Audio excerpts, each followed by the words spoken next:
No, I was going to say it's kind of flattering to think that someone might think that we're important. Well, LinkedIn didn't like my constant stream of thoughts. They obviously Microsoft can't listen into my public thoughts, but I guess they could just listen to this podcast. So they obviously don't Indeed. like their It's a bit of a algorithm. shame. Yeah, it's a bit of shame you got kicked off because I was really impressed by the end how you had figured out how to crack the algorithm to get thousands and then tens of thousands of views of your thought-provoking posts. So I got up to 500,000 in clearly some you posts. yeah, 500,000. crazy, right?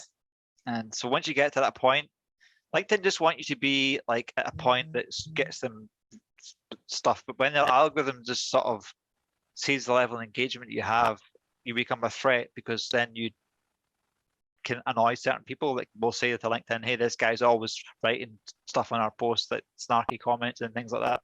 People loved a lot of the stuff I was writing, and so they basically okay. I said a couple of things I wish I didn't say, but I didn't. It could be interpreted in a certain way as semi-threatening, but I was coming up with hypothetical situations which I didn't think would happen, and people were saying that I was advocating stuff. So basically, I says like, if a government threatens to throw you in jail for not taking the vaccine, that's terrorism. That's basically terrorism. I mean, what else is it? Yeah. That's basically gun. Yeah. What else do you call that?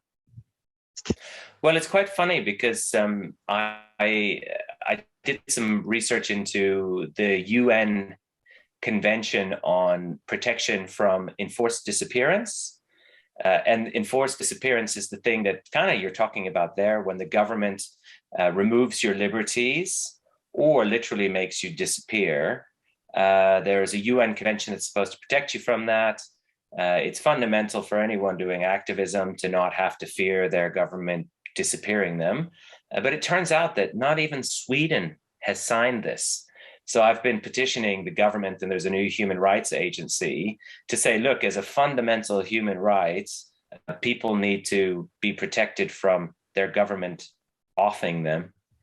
So it's really quite fascinating how we're moving into an age where we genuinely need to ask ourselves, who is serving whom? Is the government the servant of the people, or have the people become the servants of the elite masters who are the government? Yeah. And the other thing that LinkedIn banned me for was basically a statement I made, and it wasn't anti-vax, it wasn't anything like that. I basically says that if people are aware of alternative treatments for COVID, and whatever it is, and they don't, and they withhold it from the population, that's murder. And LinkedIn banned me for that permanently. Yeah. So Microsoft really, you've really awoken in some people a real bitterness, and you can't get away with it. You can't get away with it. People, there's lawsuits coming, and there's it's anyone can watch this podcast. I am not ashamed of these statements, but I'm annoyed that maybe I shouldn't have said it just because it got me banned off LinkedIn. But that's just, these are hypothetical situations. I just said a statement. I mean, is it not murder if you have a treatment for somebody and you don't give it to them and they die? What is that? It's murder, right?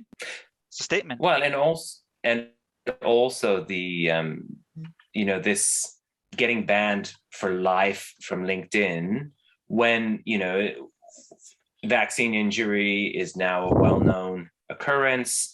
We have all of these sports people falling over on the pitch, newscasters falling over during the news. It's undeniable that there are harmful side effects that are occurring in increasingly greater numbers as more and more vaccines are dished out. To get banned for life to highlight something that is reality, it's very crazy. But we're going to see what's going to come the next few months. You might actually find it was a blessing to disappear off LinkedIn. Certainly, it's been a blessing for me because many of the people that I'm going up against, they can't find me, so they don't exactly know who I am. Yeah, permanently. So you don't tell me, bro. I can't remember. What did you say? So what was the post that did it, man? I'm so curious. Oh, I don't know. I think it was something about, I think I was calling out the data, that there was data manipulation taking place. And I highlighted some of the examples, and I think I was banned for misinformation. Bro, you saw that I got Um, banned, man. You should be more careful, man.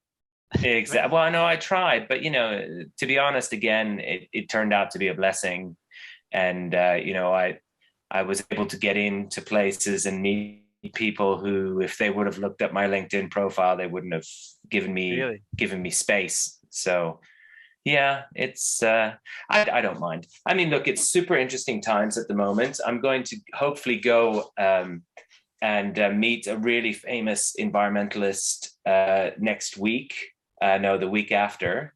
And next week, there's a really, it's called hashtag Can We Talk About It? There's the launch of a really exciting vaccine injury initiative that's looking to catalog and highlight the vast number of vaccine injuries that have taken place to hopefully help other people prevent getting injured. It's so crazy how monkeypox has now been elevated to the level of the plague, and I believe Ebola